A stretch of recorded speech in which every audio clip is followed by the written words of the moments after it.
जय सनातन धर्म की प्रिय सनातनियों, आप सभी का स्वागत है हमारे इस कार्यक्रम में। सनातनियों, सनातन का पहला सिद्धांत और सनातन का पहला सिद्धांत और इस सिद्धांत को समझने के लिए हमारा वो नेत्र, हमारी वो रोशनी, हमारी वो आंखें, जिसे कहा गया ज्योतिष, और ज्योतिष का पहला सूत्र जिसमें कहा गया कि हमारा शरीर 70% जल से बना है और इस धरती पर भी इतनी ही मात्रा में जल उपलब्ध है। इसीलिए इस धरती के विकास के क्रम के साथ साथ हमारे मन की अवस्था भी बदलती रहती है और हम इसी कारण से इस संसार के परिवर्तन को सहजता से स्वीकार भी कर लेते हैं। हमारे अलावा और कोई ऐसा नहीं है जिसे ये परिवर्तन सहजता से स्वीकार हो जाता हो। और यही कारण है कि लाखों वर्षों से हम मानवों की सभ्यता इस धरती पर रही है और अनंत काल तक रहेगी भी। सनातनियों, इस चर्चा को बड़े ध्यान से समझिए कि हमारे जीवन के अंदर वर्तमान का जो समय चल रहा है, ये बहुत बड़े परिवर्तन का है। जब बात परिवर्तन की करते हैं तो बहुत लोगों को लगता है, अरे कलयुग तो अभी 4,32,000 साल का है, अभी कहां से कलयुग आ गया। तो सनातनियों, एक बात को समझिए, सतयुग के अंदर भी कफन की बिक्री हुई थी। वर्तमान में तो घोर कलयुग चल रहा है, जहां सरे बाजार मुर्दे बिकते हैं और मुर्दों को खरीदने के लिए बाजार भी है। जहां मुर्दों का मांस भी बिकता है तो जिंदा मांस भी बाजार में उपलब्ध है। इस बात की गंभीरता को समझिए, ये कोई साधारण शब्द नहीं है। सतयुग के अंदर भी राजा हरिश्चंद्र, उन्हें भी अपने पुत्र को जलाने के लिए अपनी ही पत्नी से कफन के लिए कर मांगना पड़ा था और उस कफन की बिक्री भी सतयुग में भी हुई थी। आप सोचिए, वर्तमान तो कलयुग का है। ऐसे में हमारे घर में अगर कोई मर जाए तो हम उसे शमशान में ले जाकर के जला आते हैं और फिर घर की शुद्धि होती है। 12 दिन का पूरा हमारा क्रियाक्रम होता है और उसके पश्चात हम घर की शुद्धि करते हैं। लेकिन वही इंसान बाजार से जाकर मुर्दों को खरीद करके लेकर आता है और अपने घर में पकाकर स्वाद से खाता है।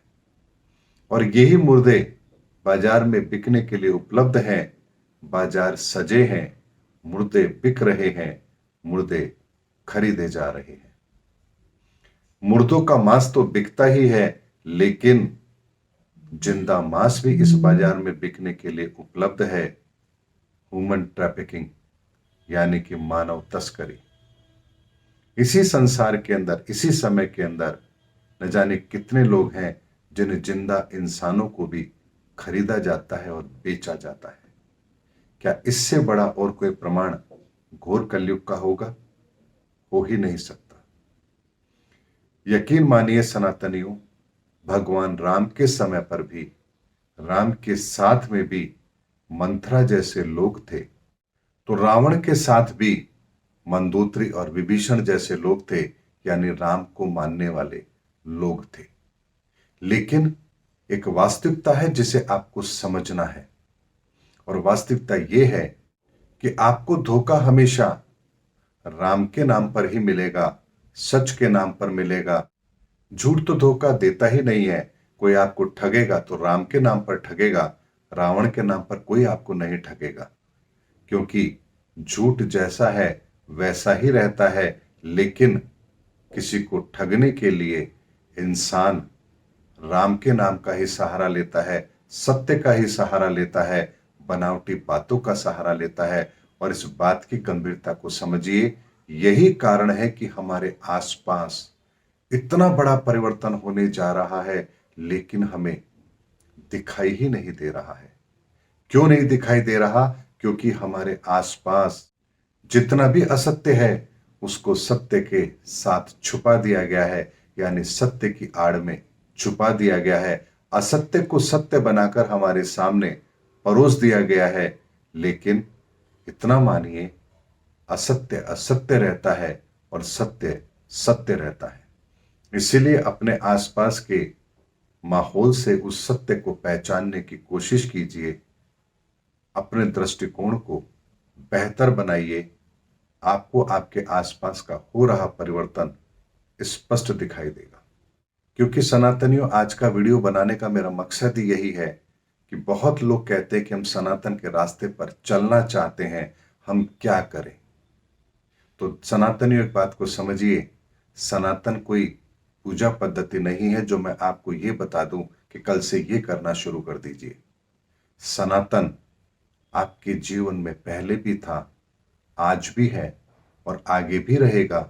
बस आपको आपके जीवन के अंदर जो सनातन है, जो सत्य है, जिसे आप देख नहीं पा रहे हैं, और झूठ जिसे सनातन के नाम पर, धर्म के नाम पर आपके जीवन में शामिल कर दिया गया है, उसे आप पहचान नहीं पा रहे हैं।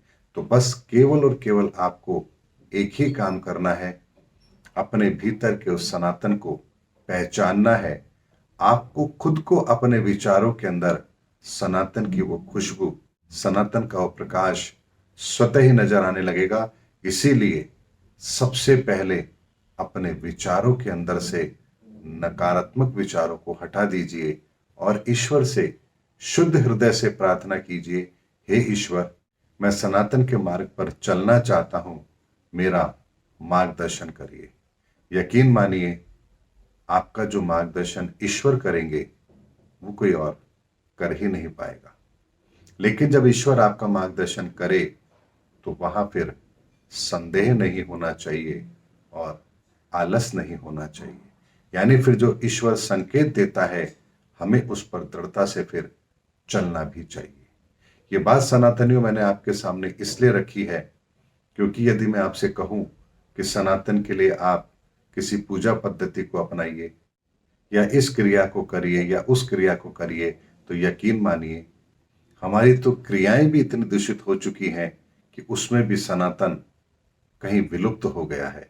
इसीलिए अगर कहीं कुछ नहीं है तो जहां है हमें वहीं से वो मिलेगा, और ईश्वर से ज्यादा बेहतर हमें सनातन से और कौन जोड़ सकता है। इसीलिए ईश्वर से प्रार्थना कीजिए, ईश्वर आपको मार्ग भी दिखाएंगे और आपके सामने सनातन के वो रहस्य भी प्रकट करेंगे, जिसके द्वारा आप सहजता के साथ इस संसार में हो रहे परिवर्तनों को देख पाएंगे, समझ पाएंगे और अपनी अग्रणी भूमिका निभा भी पाएंगे। इसीलिए सनातनियों, अपने विचारों को शुद्ध कीजिए और विचार शुद्ध करने के लिए अपने आहार को शुद्ध कीजिए। आहार शुद्ध तो विचार शुद्ध, विचार शुद्ध तो क्रिया शुद्ध, और क्रिया शुद्ध तो हृदय भी शुद्ध है, और शुद्ध हृदय से ही परमात्मा मिलता है। मिलेंगे अगले वीडियो के अंदर, तब तक के लिए जय हिंद, जय भारत, जय सनातन धर्म।